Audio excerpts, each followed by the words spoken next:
আসসালামু আলাইকুম। যখন আপনি প্রতিদিন কাজ করতে থাকবেন, আপনার যে কোনো সেলাই বা যে কোনো কাজের ক্ষেত্রে আপনাকে ভাবতে হবে না যে এইটা আসলে আমি কিভাবে করব। আর প্রতিটা সেলাই আমরা যেহেতু সেলাই করি, আমি সেহেতু সেলাইয়ের কথাটাই বলছি। আর এখানে যে আমি সেলাইটা করছি এটা কিন্তু আমি কোনো আইডিয়া ছাড়াই করছি। আমার কাছে মনে হয়েছে এভাবে করলে যে আউটলাইনটা দেখতে সুন্দর লাগবে। আমি এইভাবে পুরোটা আউটলাইন করে নেব। আউটলাইন করার জন্য আমি এখানে ডিএমসি যে মোটা থ্রেডটা আছে সেটা দিয়েছি, রাঙ্গুলি সুতাও বলতে পারেন।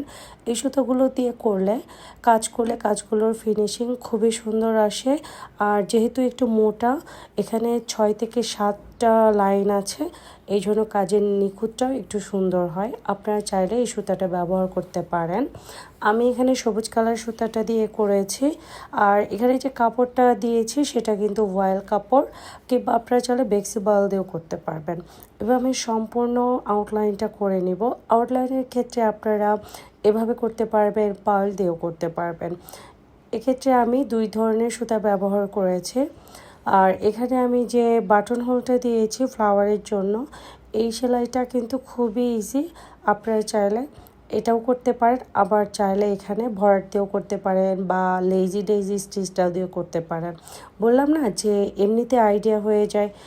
প্রফেশনালিজম থেকে যদি বলতে চাই, আপনারা যেভাবে আপনার কাজকে নিখুঁতভাবে করতে পারবেন সেভাবেই আসলে সুন্দর লাগবে।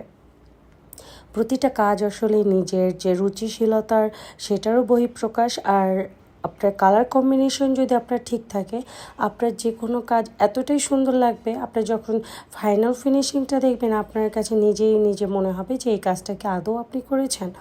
আমার কাছে মনে হয় প্রত্যেকটা কাজের ক্ষেত্রে সেলাইয়ের চাইতে, ড্রয়িংয়ের চাইতেও কালার কম্বিনেশন কিংবা সেলাইটা কতটা আপনারা পারদর্শিতাভাবে আপনি করতে পারছেন সেটাই অনেকটা নির্ভরশীল।